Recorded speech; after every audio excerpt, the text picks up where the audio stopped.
La Guinée-Bissau vient de faire ce que tout le monde redoutait, une lutte de pouvoir qui a dégénéré. Alors pourquoi Embalo a-t-il été évincé ou ciblé après des élections qu'il a organisées et qu'il a dit avoir gagnées? Un rapide contexte. La Guinée-Bissau est un petit pays parmi les plus sujets aux coups d'État en Afrique de l'Ouest. L'armée est puissante, la politique est fragmentée et la Constitution divise l'autorité entre président et Premier ministre. Ajoutez l'argent du trafic illicite et les allégeances changent très vite. 2019, Embalo revendique la présidence après un vote disputé contre Domingos Simões Pereira. C'est le chaos, il prête même serment hors des lieux officiels, le Parlement et les tribunaux contestent tandis que l'armée le soutient largement. Cela donne le ton. 2020, début 2022. Embalo consolide son pouvoir. Il remanie les chefs de la sécurité, s'appuie sur l'armée et se heurte à l'opposition menée par le PIGC.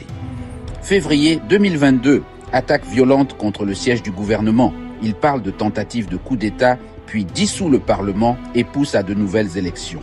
Juin 2023, élections législatives anticipées. La coalition Paï-Terra Ranka remporte la majorité. Cohabitation, Embalo président, opposition au Parlement, nouveau Premier ministre. La tension devient la norme. 2 décembre 2023, la Garde nationale prend d'assaut une unité de police pour libérer 2 fonctionnaires des finances sous enquête. L'armée intervient, des coups de feu éclatent dans la capitale. Embalo parle d'une nouvelle tentative de coup d'État et le 4 décembre dissout à nouveau le Parlement pour gouverner par décret. L'opposition y voit une prise de pouvoir, institutions en conflit, armée en faction.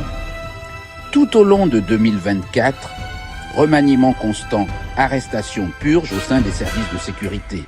La CEDEAO tente de médiatiser. Embalo annonce de nouvelles élections pour réinitialiser le système. Mais des centres de pouvoir rivaux, l'ambiguïté constitutionnelle et des commandants méfiants restent. Alors, si une élection qu'Embalo organise et dit gagner est suivie par son arrestation ou son éviction, voici 3 pistes. Premièrement, la légitimité. Des dissolutions répétées et le gouvernement par décret ont aliéné l'opposition et la société civile. Si le vote paraît précipité, opaque ou contraire aux décisions des tribunaux commissions, le résultat est mûr pour être rejeté dans la rue et dans les casernes. Deuxièmement, la politique de sécurité. Des remaniements créent gagnants et perdants. Réseaux bousculés peuvent agir en premier.